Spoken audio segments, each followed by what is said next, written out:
कृष्ण के उपदेशों में से एक उपदेश है, कर्म करो, फल की इच्छा न करो। यह शिक्षा हमें कार्यों में लगाव रखने और परिणामों की परवाह किए बिना कार्य करने का संदेश देता है। जीवन के हर दुख से हमें सीखने का अवसर होता है और हमें आगे बढ़ने के लिए उनसे सीखना चाहिए। मेरा सबसे नम्र नमस्कार कृष्णा भगवान के बच्चों को। आज हम सभी मिलकर भगवान की महिमा को समझने का प्रयास करेंगे। कृष्णा के जीवन से हमें यह सीखने को मिलता है कि जीवन के हर कदम पर हमें संकटों और परेशानियों का सामना करना पड़ता है, परंतु वो हमें यह भी सिखाते हैं कि आपके विश्वास, संकल्प और आत्मविश्वास के साथ आप हर कठिनाई को पार कर सकते हैं। वे आपको यह बताते हैं कि आपको केवल कर्म करने का अधिकार है, फल की चिंता नहीं करनी चाहिए। भगवान कृष्णा हमें संगठन और साहस की महत्वपूर्ण शिक्षा देते हैं और वे हमें यह सिखाते हैं कि हमें अपने लक्ष्य को प्राप्त करने के लिए सभी मुश्किलों का सामना करना होता है। इसलिए जीवन के हर संघर्ष को एक अवसर के रूप में देखें और भगवान कृष्णा की शिक्षाओं को अपने जीवन में अमल करें।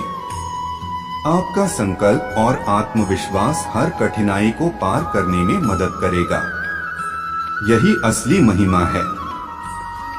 मनुष्य का सबसे बड़ा मित्र उसका मन होता है और मन की शांति केवल भगवान श्री कृष्ण के भगवत गीता के उपदेशों में ही पाई जा सकती है। वह जीवन के हर पहलू में मार्गदर्शन करते हैं। भगवान श्री कृष्ण ने हमें कर्म का महत्व समझाया और यह बताया कि हमारा कर्म हमारी आत्मा के विकास में मदद करता है।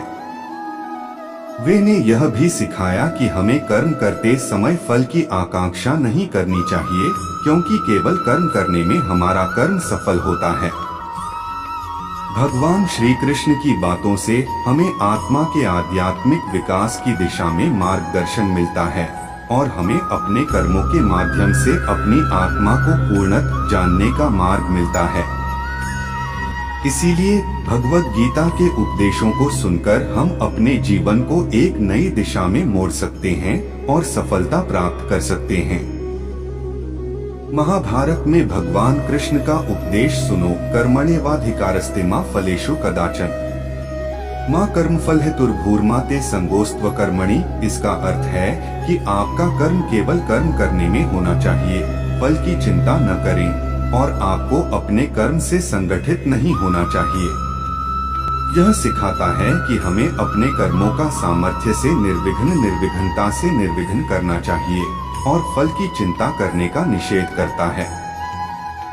यह आपको मनोबल देने और सफलता की दिशा में मदद कर सकता है। मेरे प्यारे दोस्त, भगवान श्री कृष्ण ने गीता में कहा, कर्म करो, फल की आसक्ति मत करो। वह सिखाते हैं कि हमें केवल कर्म में लगना चाहिए, फल की चिंता नहीं करनी चाहिए। जीवन के हर दुख को एक सीख और अवसर के रूप में देखो, क्योंकि हर दुख हमें आगे बढ़ने का मौका देता है। समय के साथ सभी मुश्किलें आपके लिए एक महान अवसर बन सकती हैं। जय श्री कृष्णा।